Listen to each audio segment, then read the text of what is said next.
गर्मी में गरीब बहू का ताज़ा सब्जियों वाला ठंडा ससुराल। अरे वो देख बहू, वहाँ से भी पानी चू रहा है, जरा वहाँ भी भदेला लगा दे। इतने तो घर में बर्तन नहीं है जितने छत में छेद। कहाँ कहाँ लगाऊं मैं बाल्टियाँ। छोड़ दे बहू, थोड़ी देर में जब बरसात बंद हो जाएगी तो अपने आप घर में से सारा पानी निकल जाएगा। तू परेशान मत हो। दरअसल गौरी अपने ससुराल वालों के साथ एक छोटे से टूटे फूटे घर में रहा करती थी, जहाँ बारिश में छत से पानी टपकता था तो गर्मी में लू का सामना करना पड़ता था। इसी तरह रात को, भाभी इतनी गर्मी लग रही है कि क्या कहूँ। सुबह तो बारिश हो रही थी और अब अचानक से इतनी गर्मी। मौसम का भी कोई भरोसा नहीं है। सच में मौसम की वजह से सुबह शाम परेशान रहते हैं, कभी बारिश कभी गर्मी। अब इस गर्मी में सो नहीं पाएंगे। आप लोग परेशान मत होइए, मैं एक काम करती हूँ, बाहर आंगन में खटिया डाल देती हूँ, हम सब वहीं सो जाएंगे। इतना कहकर गौरी आंगन में खटिया डालती है और अपने ससुराल वालों के साथ खुली हवाओं में सोती है। लेकिन गर्मी की वजह से आधी रात को सभी की नींद खुल जाती है। न जाने इस गर्मी का कहर हम गरीबों पर ही क्यों बरसता है। क्या हम इंसान नहीं? और कितनी परीक्षाएं लेंगे आप भगवान। सावित्री भगवान को कंप्लेन करते करते अपने हाथों से पंखा डोलते हुए थक कर सो जाती है। जैसे तैसे पूरी रात बीतती है और फिर अगली सुबह। बाहर सोने का भी कोई फायदा नहीं है, रातों को नींद तो आती नहीं और सुबह जब तक ठंडी हवा चलती है उससे पहले ही काम पर जाना पड़ता है। गर्मी से परेशान होकर गौतम खुद से बड़बड़ाता हुआ सुबह 5 बजे ही जमींदार के खेत पर काम करने के लिए चला जाता है। काश ये गरीबी ना होती तो इस तरह सुबह सुबह मुझे परेशान ना होना पड़ता। इतनी मेहनत करने के बावजूद पैसे दाना चुगने जैसे मिलते हैं। गौतम खुद से बातें करता हुआ कड़ी धूप में खेत जोतने लगता है। इसी तरह समय बीतता है और फिर रात को गौतम पैसे लेकर घर वापस आता है। ये लो गौरी, आज की कमाई। मैं जानता हूँ कि इसमें ठीक से चावल दाल भी नहीं आ पाएंगे, लेकिन मैं चाह कर भी घर का खर्च अच्छी तरह से नहीं उठा पा रहा।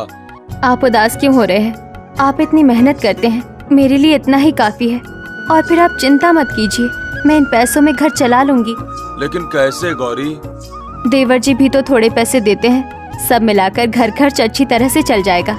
आप चिंता मत कीजिए और देखिएगा एक दिन ये सारी परेशानियां दूर हो जाएगी। गौरी सभी को सांत्वना देकर मोटिवेट करती है और खुद के चेहरे पर परेशानी की एक झलक तक नहीं आने देती। इसी तरह दूसरी तरफ, अरे ये क्या आंटी, आप मुझे इतने कम पैसे क्यों दे रही हैं? महीने के तो 10,000 होते हैं ना। हाँ हाँ, देखो पैसे के लिए कैसे ऑब्जेक्शन कर रहा है, और जब पढ़ाने की बारी आती है तब कुछ पढ़ाया नहीं जाता।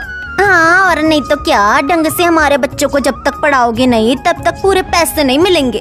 मैं बच्चों को अच्छी तरह से ही पढ़ाता हूँ आंटी, तभी तो राजू जो पहले फेल हो जाता था आज वो रैंक में आने लगा है। देखो, हमें तुम्हारी बकवास सुनने में कोई दिलचस्पी नहीं है। जो पैसे मिल रहे हैं उन्हें ही शांति से लेकर घर चले जाओ, वरना ये भी नहीं मिलेंगे। निकिता की बात सुनकर मयंक उदास होकर अपने आधे अधूरे पैसे लेकर घर आ जाता है और सारे पैसे अपनी भाभी गौरी को दे देता है।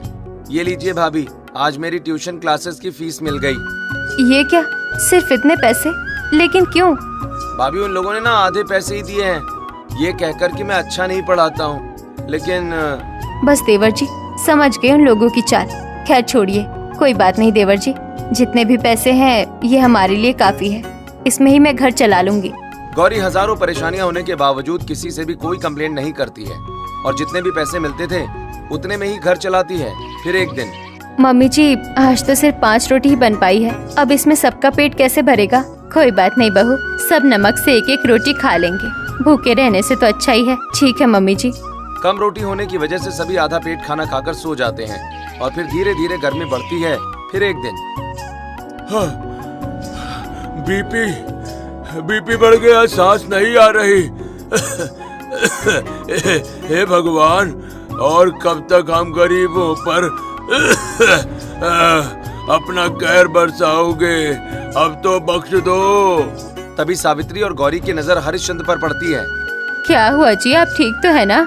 आपने अपनी बीपी की दवाइयाँ नहीं ली थी क्या? लगता है गर्मी की वजह से पापा जी की बीपी बढ़ गई है। मैं अभी पानी लेकर आती हूँ।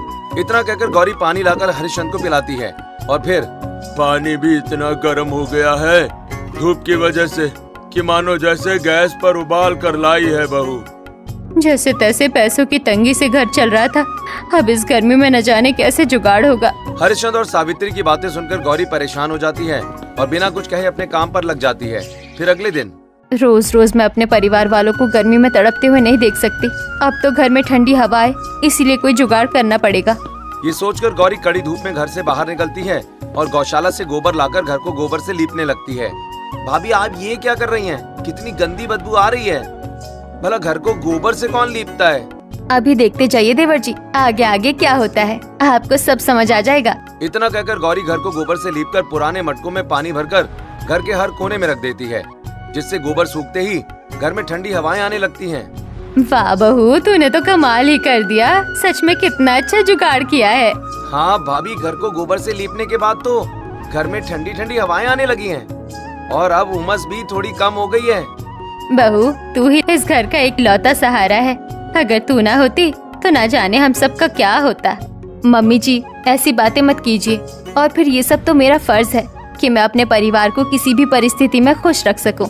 इतना कहकर गौरी वापस अपने घर के कामों में लग जाती है। फिर रात को हम दो भाई मिलकर भी घर वालों को वो खुशियाँ नहीं दे पा रहे जो हमें उन्हें देनी चाहिए।